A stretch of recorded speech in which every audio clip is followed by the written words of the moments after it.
El enunciado de esta intervención une dos realidades sobre las cuales querría ceñirme en la reflexión: el triduo pascual y la Eucaristía. Y cuando hablo de triduo pascual, me refiero fundamentalmente a las celebraciones del triduo pascual, pero también a otras manifestaciones que en nuestras latitudes tienen una incidencia grande, que son manifestaciones, digamos, de piedad popular. El triduo pascual, yo no sé si ustedes tuvieron dificultades, pero a mí al principio no me salían las cuentas del triduo pascual, porque Jueves Santo, Viernes Santo, Sábado Santo y Domingo son 4 días. ¿Cómo entonces hablar de triduo pascual?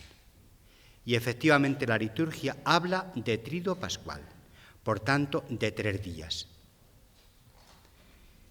A veces se habla del triduo pascual, el triduo santo, del crucificado, del sepultado y del resucitado. El triduo pascual comienza con la misa vespertina del Jueves Santo, la Cena del Señor. Tiene su centro en la Vigilia Pascual y acaba con las vísperas del Domingo de Resurrección. No olvidemos que el Sábado Santo, que es un día de silencio orante y de expectación, forma también parte del triduo pascual. También el domingo, hasta las segundas vísperas de ese día, estamos viviendo el triduo pascual. También por el cómputo de las fiestas según el calendario y el horario judío. Nosotros empezamos a celebrar el domingo con las vísperas primeras, por tanto, la tarde del sábado, y se prolonga la celebración dominical hasta las segundas vísperas del domingo. Entonces, teniendo en cuenta estos datos, seguramente ya las cuentas sí nos pueden salir. Triduo pascual, desde la tarde del Jueves Santo hasta la tarde del domingo de Pascua, teniendo en cuenta esa ampliación a la tarde precedente según el calendario y el horario judío. Celebramos un Congreso Nacional de Cofradías, aquí en Medina del Campo. Y a la hora de programar este congreso, en la diócesis ya habíamos convocado a un Congreso Nacional Eucarístico. No queríamos introducir una duplicidad divergente, sino hacer convergentes tanto la celebración del Congreso Nacional de Cofradías con un aspecto, una cierta anticipación ya, del Congreso Nacional Eucarístico de la Diócesis. Por eso hemos unido estos ingredientes. De ahí también se explica que el título de la intervención que me fue pedido sea Triduo Pascual y Eucaristía. Las celebraciones litúrgicas constituyen el centro del Triduo Pascual, pero hay una irradiación en la piedad popular muy importante. Nosotros celebramos la Semana Santa, podemos decir, en 2 espacios.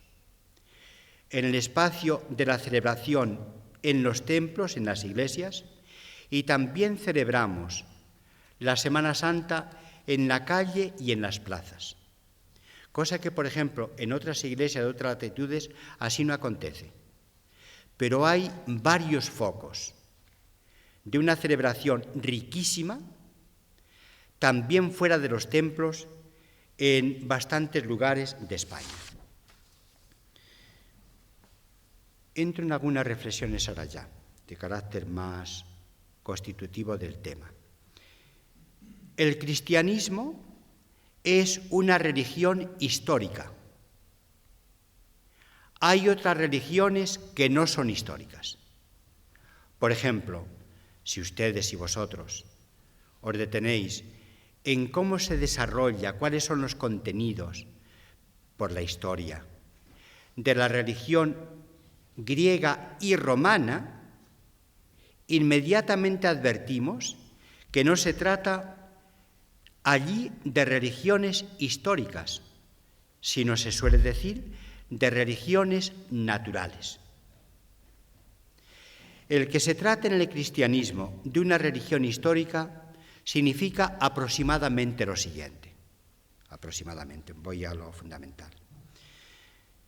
Que hay una persona nacida y que vivió y que murió en unas coordenadas de tiempo y lugar bien concretas, que es Jesús de Nazaret, a quien por la fe cristiana nosotros confesamos como nuestro Señor Jesucristo. Pero hay una radicación en la historia de la vida de nuestro Señor. No nos perdemos en el mito. Es realmente histórico con una garantía absolutamente fehaciente de su historia y del tiempo aproximado de su vida. Hay en varios momentos en el Evangelio, concretamente ahora pienso en el nacimiento del Señor y en el comienzo de la predicación del Bautista, en que se sitúa el acontecimiento de Jesús y el acontecimiento del Bautista en las coordenadas de la historia, digamos, desde nuestras reflexiones ahora, digamos mundial. Siendo emperador de Roma, tal, siendo Poncio Pilato procurador en la provincia de Judea, siendo Quirino, bien, veis ahí personajes concretos y situaciones concretas. Es una religión histórica. En cambio, las religiones naturales se centran sobre todo en los ciclos de la naturaleza. El invierno y la primavera, el verano y el otoño, la luz y las sombras, la vida y la muerte, el nacer y el morir, etc. Son religiones de orden natural. Es verdad que también en la celebración de la Pascua judía y también de la Pascua cristiana, consecuentemente, se introdujeron elementos de una religiosidad pastoril o agrícola que tienen que ver, lógicamente, con elementos de la naturaleza. Por de pronto, la Pascua cristiana la celebramos en el ciclo de la luna, la primera luna de primavera. Es un elemento, por tanto, natural. Pero lo que celebramos sobre todo, y celebraban los judíos, era la liberación de la esclavitud de Egipto. Y Jesús va a fundar la Pascua cristiana en el marco, en el contexto de la Pascua judía, con una novedad fundamental, que es justamente su muerte y su resurrección. Pero hay una inserción en esta memoria histórica de la Pascua judía, donde Jesús introduce la Pascua nuestra. Jesús es nuestra Pascua, y es nuestra Pascua por su muerte y por su resurrección. De hecho, cuando comienza la narración evangélica de la pasión y de la muerte del Señor, justamente se alude al tiempo de Pascua. Después se puede discutir si la Pascua que Jesús celebró con sus discípulos coincidía con el día de la Pascua judía o fue anticipada o había dos calendarios, eso se puede discutir. Pero ciertamente el ambiente pascual era el ambiente de la Pascua judía. Precisamente porque el cristianismo es una religión histórica, es por lo que la memoria, en el sentido más fuerte de la palabra, no simplemente la recordación psicológica, que evidentemente todos nos remitimos por el recuerdo, acontecimientos pasados, conocimiento de personas pasadas, palabras que hemos escuchado, etc. En el sentido más fuerte de la palabra, la memoria es esencial al cristianismo. Y es esencial de dos formas. Hay una memoria que decimos sacramental, a fin de que el acontecimiento pasado se convierta, por la actualización en el misterio, en eficazmente presente. Es la memoria celebrativa, la memoria litúrgica. Quizá a lo mejor esto necesitara algún desarrollo posterior, pero todos lo sabemos a qué nos referimos. La memoria del acontecimiento pasado se convierte en actualidad. En la celebración de la Pascua judía,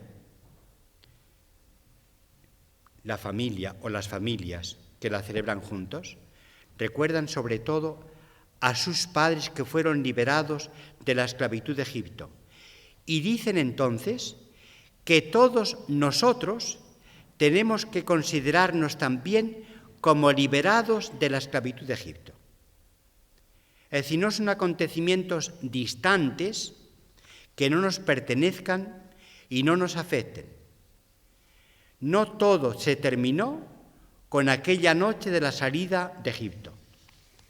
Hay acontecimientos que perviven en la memoria celebrativa a lo largo de la historia. Y hay también otra forma de actualizar esos acontecimientos pasados, acontecimientos fundantes. A veces hablamos en la historia de héroes epónimos, que abren la historia de una generación, de un pueblo. Por ese estilo va. Hay otra forma también de actualizar el acontecimiento, que es a través de la conciencia, de la reflexión, de la memoria psicológica. Nosotros ahora estamos también, en este congreso muchas veces, también ahora, yo remito a él, estamos celebrando y recordando psicológicamente, por la reflexión, el acontecimiento pascual de Jesús. Pero cuando nos reunimos para celebrar la Eucaristía es una memoria sacramental, que es de otro orden. Pues bien, la Eucaristía es la memoria supremamente sacramental del Triduo Pascual, de la memoria de la muerte y la resurrección de nuestro Señor Jesucristo. Es una acción litúrgica que en sí misma es memorial. No es que nosotros la utilicemos como memorial, como referente, pues utilizamos, pensemos, esta mesa en la que comieron, pensemos, nuestros abuelos. No es eso. Es que es un acontecimiento celebrativo que en sí mismo es memorial. No consiste solo en que la comunidad reunida recuerde piadosamente a nuestro Señor Jesucristo, es que nuestro Señor Jesucristo en su misterio se hace sacramentalmente presente. Es la forma más profunda de memoria que en el cristianismo existe.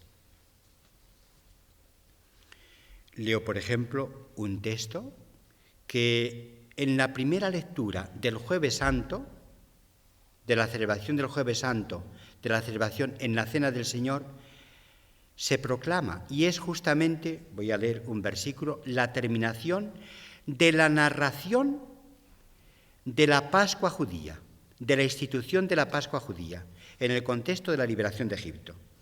Y dice así el texto conclusivo: este será un día memorable para vosotros.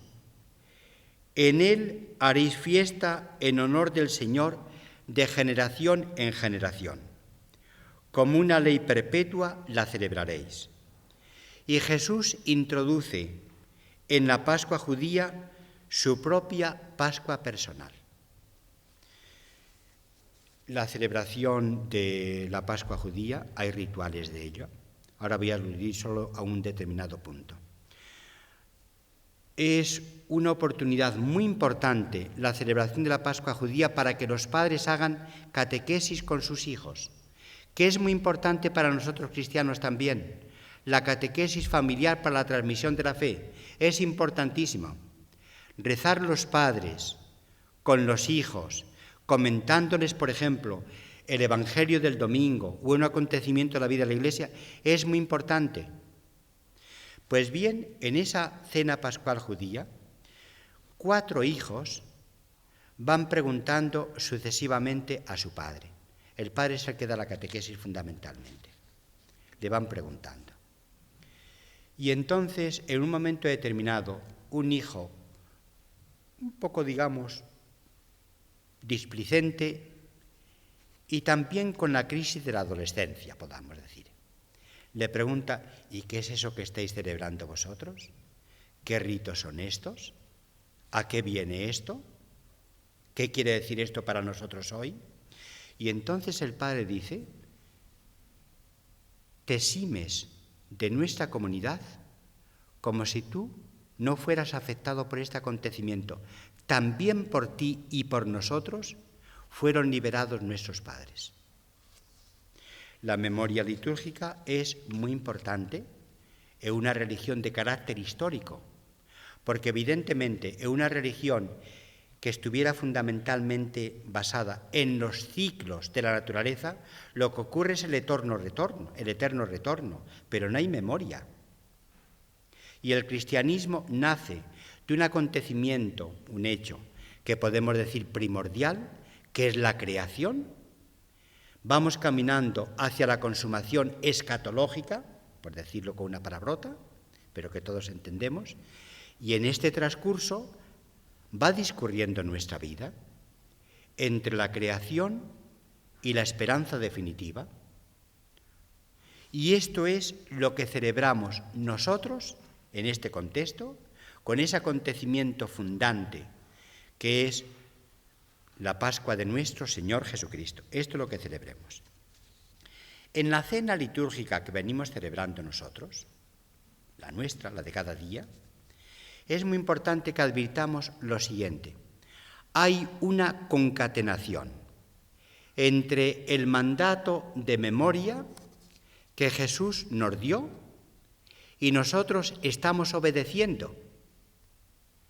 Cuando celebramos la Eucaristía, nosotros obedecemos el mandato de memoria dado por Jesús. Lo estamos celebrando como comunidad, recordando las palabras institucionales del Señor, y el que preside la celebración continúa a través de una iniciación a una aclamación de la comunidad reunida y con una oración que se llama de memoria. En griego es anamnesis, es una que seguramente la encontraréis escrita en muchos lugares. La palabra hebrea para entendernos se llama sicarón, pero es lo mismo. La palabra memorial o la palabra recuerdo en este sentido sacramental, con esas otras versiones, en griego o en hebreo significan lo mismo y tienen la misma carga de contenido. Pues bien, en la celebración eucarística hay una concatenación de hechos. En el Evangelio de San Lucas, y esto después se recoge en la carta primera a los Corintios en 2 momentos, Jesús da a sus discípulos un mandato de memoria. Y eso lo escuchamos nosotros en la celebración de la Eucaristía, digamos, en el momento sublime de la consagración o de la memoria de la institución. Concretamente, Jesús dijo: esto es mi cuerpo que se entrega por vosotros. Y añade: haced esto en memoria mía. De modo que la entrega de Jesús en la cruz, que se anticipa en la cena de despedida, Jesús nos dice que lo hagamos en memoria suya. Lo que Jesús termina de decir, anticipando su entrega en la cruz como consumación, nosotros hacemos memoria de ello. En la Eucaristía hacemos memoria de la cruz y hacemos memoria en forma de banquete que recuerda la última cena. Es una forma litúrgica y un contenido fundamental. Nosotros recordamos la Pascua del Señor. Inmediatamente después de pronunciar estas palabras, el que preside hace una invitación a la asamblea, una presentación. Este es el sacramento de nuestra fe. Es lo que dice el sacerdote. Este es el sacramento de nuestra fe. ¿Y qué es lo que responde la comunidad que está celebrando la Eucaristía? ¿Qué es lo que responde? Anunciamos tu muerte, proclamamos tu resurrección, ven Señor Jesús.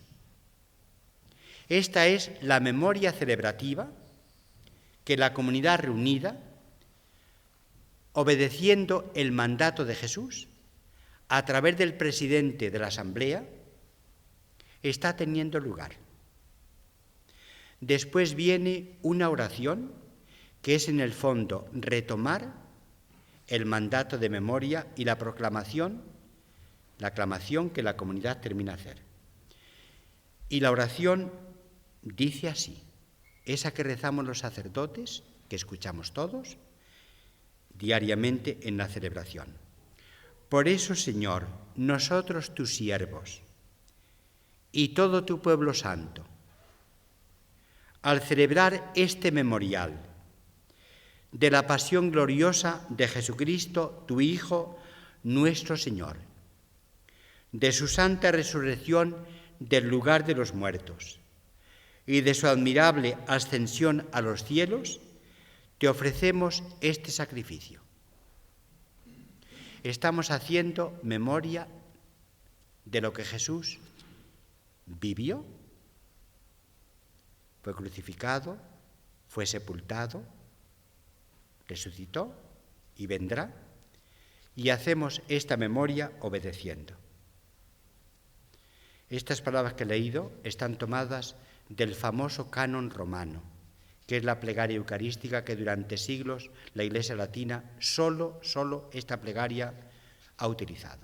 Ahora tenemos otras plegarias, pero siempre aparece, notadlo, siempre aparece esa oración de carácter memorial. Siempre aparece. La Eucaristía es memorial del Tríodo Pascual. Somos el pueblo de la Eucaristía, somos el pueblo de la memoria, somos el pueblo de la fe en nuestro Señor Jesucristo. Por esto en la teología, perdonad esta, pero lo sabemos todos de sobra, por esto en la teología decimos que la misa no es un sacrificio absoluto, sino que es un sacrificio referido al sacrificio de la cruz. No es que haya muchas muertes de nuestro Señor Jesucristo, murió de una vez por todas y para siempre. La única muerte de nuestro Señor Jesucristo la recordamos en la memoria litúrgica. Eso por lo que se refiere a la parte más importante de carácter, digamos, litúrgico, celebrativo, sacramental, que es la forma más fundamental que tenemos los cristianos de hacer memoria de nuestro Señor Jesucristo. Por eso también, lógicamente, las celebraciones de la Semana Santa, las del Tríodo Pascual, las fundamentales, tienen lugar en la memoria celebrativa. Pero hay también una expansión, un desarrollo de la celebración de la Pascua cristiana, del Tríodo Pascual, que vamos haciendo contemporáneamente en nuestras calles y en nuestras plazas. Pensemos, por ejemplo, yo recuerdo ahora, pues, qué sé yo, la celebración del Domingo de Ramos. Tenemos una celebración de la Eucaristía en el templo, en la catedral, y después una procesión preciosísima por las calles y plazas, estoy pensando en Valladolid, pero de este estilo es también aquí en Medina del Campo y en otros muchos lugares, en tantos lugares, como otros conocéis por vuestra propia experiencia. Se desborda la celebración del templo hacia la calle, hacia las plazas, y es un desbordamiento legítimo. Es un desbordamiento que manifiesta la riqueza de la devoción con otros ingredientes que se le han unido. El Triduo Pascual que celebramos sacramentalmente en la Eucaristía, ese es el centro de contemplación particular, es también motivo de contemplación piadosa de los fieles cristianos, de todos nosotros. Entre nosotros, por vitalidad de la devoción. El arranque merece todo respeto y elogio, por la vitalidad de la devoción. También por la colaboración artística de tantas personas, artistas excelentes, han sido muy abundantes los ejercicios piadosos en la conmemoración de la última cena del Señor, de la pasión, muerte y resurrección del Señor.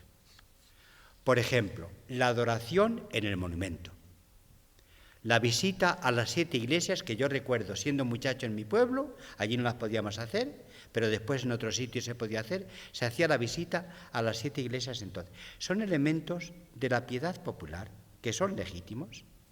Pensemos qué riqueza de expansión de la piedad popular tiene el Viernes Santo. También la mañana de resurrección. Perdonad que los que no sois de aquí de Valladolid, pero que me remita ahora, por ejemplo, a la bajada del ángel en Peñafiel, en el Coso Antiguo, un marco extraordinario. Debajo está la imagen de la Virgen vestida de luto, baja el ángel, le quita el vestido de luto, suelta unas palomas, que está muy bien, ¿por qué no? Y cambia el tono de la celebración. De haber sido hasta entonces una celebración de tristeza, de lamentación por el hijo perdido para la Virgen, comienza a ser una celebración de fiesta. Por ejemplo, esto es una expansión legítima de la piedad popular, que además tiene rememoraciones, alusiones a un auto sacramental que se remonta hasta el siglo XIV. Después de haber quitado el vestido de luto a la Virgen, viene la procesión del encuentro. Muy bien, porque eso no se va a poder celebrar. Digo esta forma de celebrarlo en Peñafiel, pero hay otros lugares. Yo no quiero hacer de menos a nadie, por ejemplo en Aranda, en otros muchos lugares. Son celebraciones de la piedad popular legítimas. Lo que no son celebraciones que legítimamente sustituyan a la memoria sacramental. No pueden sustituirla legítimamente. Son expansión. Tienen fundamento y cimiento en la memoria sacramental. Repito, no son sustitutivas. Son aumentativas. Aumentan lo que significa la celebración. Y hay otras muchas formas de celebración. El Concilio Vaticano II hizo un redescubrimiento para todos nosotros de lo que significa la liturgia, un redescubrimiento extraordinario. Extraordinario. Pensemos la reforma, la renovación litúrgica, que por mandato del concilio ha ido teniendo lugar. Extraordinario. Pensemos, por ejemplo, algo que nosotros ya lo estamos viviendo como normal, pero ¿qué diferencia hay entre la forma como actualmente acontece la celebración de la Eucaristía? El sacerdote de cara al pueblo, el altar delante, en la lengua vernácula. ¿qué diferencia hay entre esta celebración y la que yo recuerdo cuando era monaguillo en mi pueblo? Pues vi el sacerdote de espaldas al pueblo. El altar estaba colocado junto a la pared. De vez en cuando saludaba, pero en latín, a los feligreses y se volvía de nuevo hacia el pueblo, hacia la pared, en la lengua desconocida para todos. La reforma que el concilio mandó y propició y se fue desarrollando, a veces con muchas prisas y también con formas que no son de recibo. Por ejemplo, no es de recibo. Yo creo que gracias a Dios esto ya está prácticamente corregido. Pero no es de recibo que oraciones tan memorables y tan ricas como las que la celebración de la Eucaristía en unas litúrgicas en otras tiene, sean sustituidas por la inspiración momentánea de un sacerdote, que de ordinario lo hace mal e inadecuadamente. Eso es un atrevimiento. Y un atrevimiento que significa también poco respeto para la comunidad, que nosotros somos ministros del Señor y de la comunidad. Pero eso se ha dado. Yo creo que ya son residuos. Todavía hay residuos, porque el reloj se nos puede parar o en el año 2005 o en el año, pensemos, 1980, pero al fin y al cabo se ha parado el reloj y necesitamos ponernos en hora. El mismo concilio, que es a lo que iba, el mismo concilio hace un redescubrimiento para todos nosotros extraordinario de la liturgia. Fue la primera gran constitución aprobada por el concilio. Yo os invito a que la releáis. Hay muchos aspectos que son de carácter disciplinar, pero los 15, 20 números primeros son extraordinarios, permanentes. Pues bien, el concilio que hizo este redescubrimiento y nos prestó este servicio extraordinario de la celebración litúrgica, con estos elementos, algunos de los cuales indicaba antes, al mismo tiempo habló también de mantener y fomentar la piedad litúrgica y la piedad popular. Concretamente, dice el concilio, se recomienda encarecidamente los ejercicios piadosos del pueblo cristiano. Se recomiendan encarecidamente. A veces lo que nos ha ocurrido es que un redescubrimiento como fue el de la liturgia muy potente acaparó nuestra atención y pasaron a la penumbra, a veces incluso hasta la preterición, determinados aspectos de la piedad popular. Y durante bastantes años hemos estado un poco, yo no sé si se puede decir, como a la greña, entre la defensa, la protección, la promoción de la liturgia y también la defensa y la promoción legítima de las manifestaciones de la piedad popular. Nos encontramos ya en un momento en que, esta es mi impresión, la armonización está siendo muy fácil. Ya es muy fácil. Tanto los que tienen la responsabilidad, pensemos de las cofradías, han comprendido que la piedad litúrgica y la celebración litúrgica es muy importante y no puede ser sustituida por las manifestaciones en la calle, como también los ministros de la Iglesia hemos comprendido el sentido de la piedad popular mejor.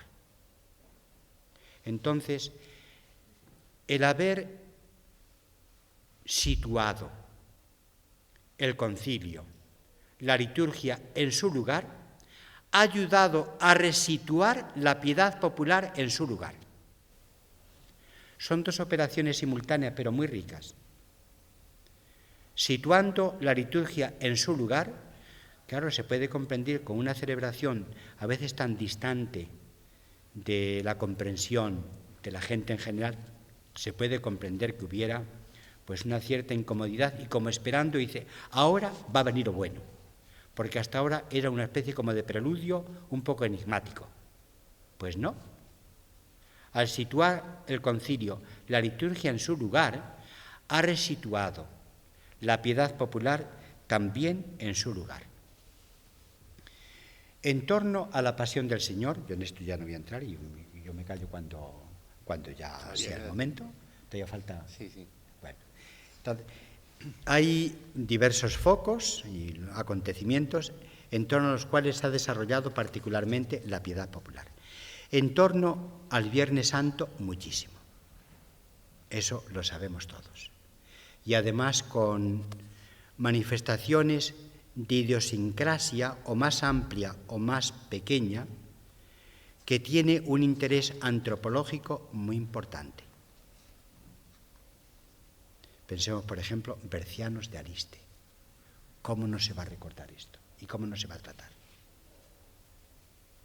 Si ahí hay una concepción de la vida y de la muerte bien interesante. Y hay otros muchos momentos, Pero ha tenido lugar una expansión de la piedad popular muy amplia, en manifestaciones que en unos sitios se hace de una forma, de otra. Por ejemplo, los tambores de Calanda, pues está bien, pues está muy bien. Precisamente el cardenal Cascajares era de Calanda. ¿Por qué no vamos a recordarlo con un particular respeto también?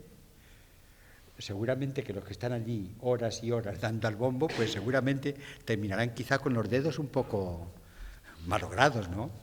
Pero bien, es una manifestación.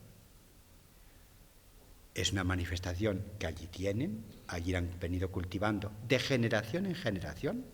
Lo hagan, está muy bien. Hay muchas manifestaciones. Es probablemente la pasión del Señor la que ha dado más pie, más incentivos a las manifestaciones piadosas. Quizá lo que voy a decir ahora a lo mejor puede extrañar, pero en la redacción de los Evangelios se puede percibir lo siguiente, y eso la exégesis nos lo dice, y lo dice con respeto y seguramente con aquiescencia de los investigadores. El núcleo fundamental de los Evangelios es la narración de la pasión. Es el núcleo fundamental. La narración histórica de la pasión tiene una contextura narrativa histórica distinta de lo que tiene el resto del Evangelio. Tanto es así que se ha podido llegar a decir, y esto no es ninguna barbaridad, se ha podido llegar a decir que los Evangelios son la narración de la pasión de nuestro Señor Jesucristo con una introducción muy larga. Y la introducción es toda la narración evangélica a excepción de la pasión. Pero el relato más original de los Evangelios es justamente el de la pasión de nuestro Señor.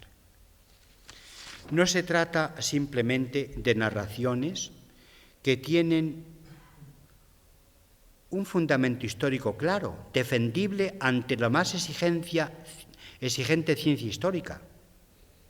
Defendible. Pero estos relatos de la pasión del Señor son relatos desde la fe.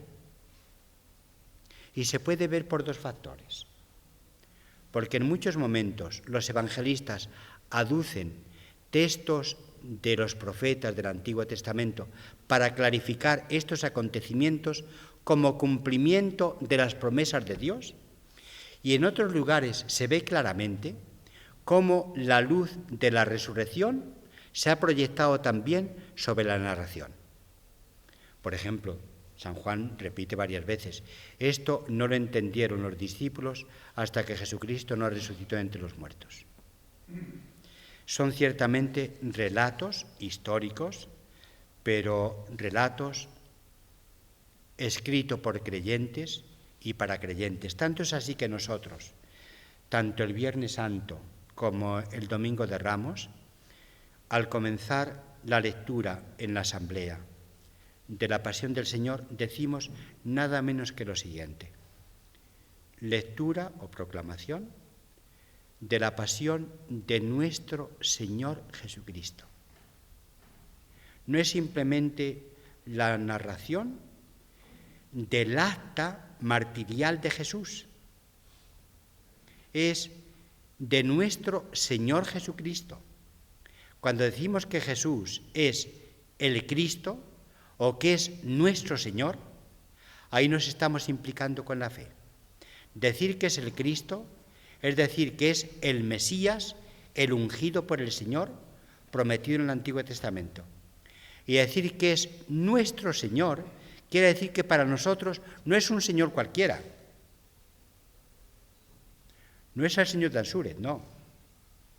Es nuestro Señor. La pasión ha dado pie, como decía antes, a muchas manifestaciones. De la piedad, de la literatura, etc. Tantas manifestaciones legítimas. Lo importante es que cada realidad sea situada en su lugar adecuado, no que ocupe el puesto que no debe ocupar. En este sentido, el que se situó en su lugar adecuado fue siempre el Bautista. Yo no soy el importante es el que viene después. Y él lo dijo de tantas formas. Entonces, en el Viernes Santo encontramos ahí una fuente para tantas reflexiones de carácter popular, de una índole o de otra, artístico, etcétera, que vemos todos y conocemos todos, unas por información y otras veces por experiencia. Por ejemplo, cuando San Ignacio de Loyola va desarrollando los ejercicios espirituales, haciendo composición de lugar de cada escena evangélica y también, evidentemente, de las escenas de la pasión, es una forma preciosa de leer el Evangelio. Preciosa. En la teología hubo un capítulo de lo que se llama los misterios del Señor. Es un capítulo que se desarrolló hace tiempo, después lo hemos perdido y a veces está intentando recuperar. La lección divina se centra en un pasaje evangélico.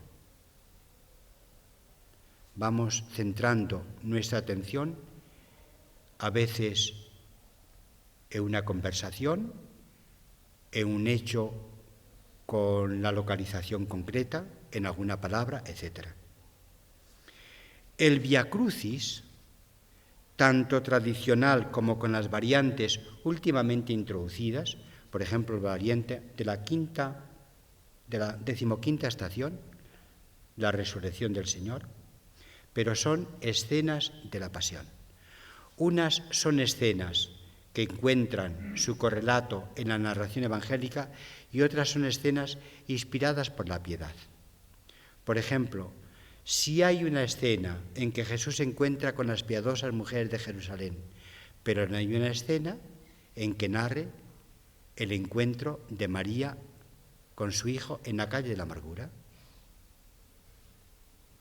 Son escenas de la pasión, bien porque tengan refrendo histórico en la narración o bien porque sean inspiradas por la piedad popular.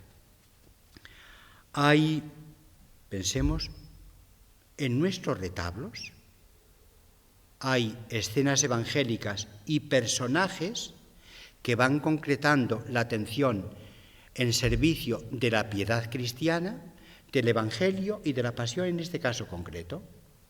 Y eso ¿es legítimo? Eso es legítimo. También es legítimo los pasos procesionales. Hay muchos pasos procesionales que se centran o en un conjunto, pensemos en la última cena, o se centran en una persona que está como arrancada de la narración evangélica y se constituye en centro de atención piadosa de la gente. Está muy bien, pero es un desarrollo que tiene como motivación la piedad cristiana. Estas imágenes nos hablan a los que somos cristianos y hablan también a los que por los motivos que sea o han tomado o nunca han tenido cercanía en relación con la fe. quedan también interrogados.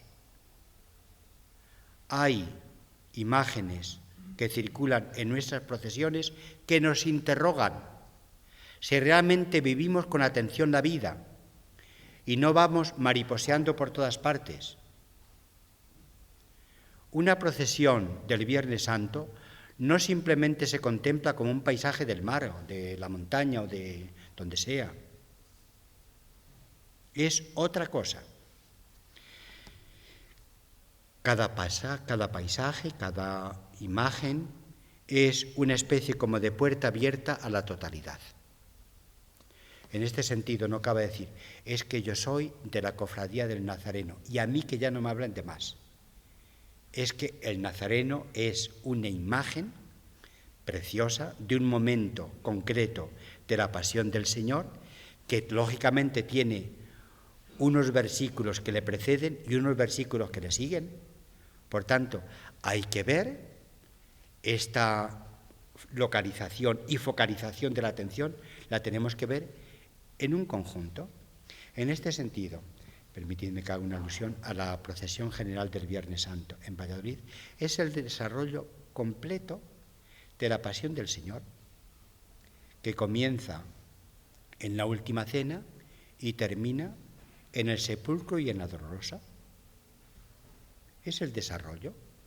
En ese sentido, tenemos que tener siempre presentes la narración completa. No nos quedemos como detenidos, como imantados por esa imagen y de ahí ya nadie me saca, porque es la cofradía, de ordinario estas imágenes dan nombre a cofradías, porque es la cofradía a la que perteneció mi abuelo, mi padre, yo ahora y también mis hijos van perteneciendo. Tengamos siempre esa perspectiva de conjunto. En torno a la Virgen se ha desarrollado mucho la piedad popular, mucho. De hecho, ya los nombres que tenemos de advocaciones de la Virgen ya son bien ilustrativos. La Virgen de la Piedad, la Virgen de las Angustias, la Virgen de los Dolores, la Virgen de la Soledad, la Dolorosa, etc. Pensemos también la Virgen de la Amargura, aunque es esta posterior. Pero se ha hecho una transferencia en estas imágenes desde Jesús como varón de dolores a la Dolorosa, y de Jesús como aquel que ha padecido la angustia y la amargura desde la oración de Gesemaní hasta la cruz. Y se ha transferido incluso el nombre de Jesús de la Amargura a Jesús, la Virgen de la Amargura también. Así tenemos una advocación, pero es reciente. Y es legítimo en Valladolid. Es legítimo. Ya sí que voy a terminar. Hay una tradición que nosotros ya hemos perdido, pero los que tenemos ya cierta edad la podemos recordar. Yo la recuerdo por mi pueblo sobre todo. ¿Recordáis, los mayores, el oficio de tinieblas? Eran la celebración de los maitines y laudes en la Semana Santa, que se cantaban o se rezaban en esos días santos con una particular intensidad. Y había un instrumento que se llama el tenebrario, que es este tenebrario, que es un candelero de carácter de forma triangular. Si queréis verlo, en la Catedral de Valladolid hay, junto a la capilla del Santísimo, hay un tenebrario.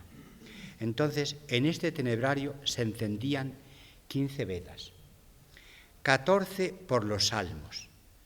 Yo recuerdo de muchacho y dice, ay, ya solo quedan 2 velas, porque ya estábamos cansados. Porque ya se puede comprender, muchachos escuchando cantar o rezar en latín, todo en latín, y además una celebración tan larga, porque era larga, y estábamos deseando a ver si ya el sacristán se levanta y con el cacurucho apaga otra vela. Pero había una vela que no se apagaba, la vela que estaba justamente en el ángulo superior. Yo recuerdo que en mi pueblo la cogía el sacristán la vela y la llevaba a la sacristía. en otros lugares harían con la vela encendida lo que fuera. En Palencia, yo no sé si en otro sitio, ciertamente en Palencia, en mi pueblo así no se llamaba, y en Ávila yo no lo recuerdo tampoco, pero ciertamente en Palencia, a esta vela la llamaban María. María. Aquí también. ¿También aquí? Pues mira, me alegro de saberlo. También aquí. La llamaban María. Y eso significaba, conectaba con una tradición de la Alta Edad Media, no de ayer, sino de antes de ayer, de más de antes de ayer, Conectaba con una tradición de la Alta Edad Media según la cual la fe en nuestro Señor se refugió en el corazón de la Virgen. Nunca se apagó la fe en nuestro Señor en el corazón de María. En nosotros se apaga y nos quedamos en tinieblas, entonces con las carracas menudo ruido metíamos, pero ya en tinieblas. En cambio, la vela encendida, en un lugar que no perturbara las tinieblas, era justamente el signo de la fe de María que no se había apagado nunca. La fe de María hace como de puente entre la tarde del Viernes Santo y la mañana de la Resurrección, hasta que tiene lugar el encuentro con su Hijo resucitado. Pero el Sábado Santo, pues es un día en que junto a María estamos lamentando y acompañándole en su soledad por la muerte del Hijo que termina de ser arrebatado violentamente. Le había sido crucificado el Hijo. En otros lugares, pero me imagino que no es singularidad lo que voy a decir, en la iglesia de la Veracruz en Valladolid ese día hay un acto mariano, que está bien, un acto que se tiene por la tarde. La celebración principal, ya sabemos, del Sábado Santo es la Vigilia Pascual, que es el centro incluso, no solo del sábado, es el centro del Triduo Pascual y es el centro del año litúrgico. Pero se tiene una celebración en los dolores de la Virgen, con una estatua preciosa, y bueno, vamos presentando los dolores de tantas situaciones, lo vamos presentando ante la Virgen. Es decir, la celebración del Triduo Pascual tiene dos formas de ser celebrado. La central es aquella de la que hacemos memoria en la Eucaristía. Y las otras son expansión de la Eucaristía y de la memoria celebrativa, que son legítimas. Que las hagamos dignamente, bellamente y piadosamente.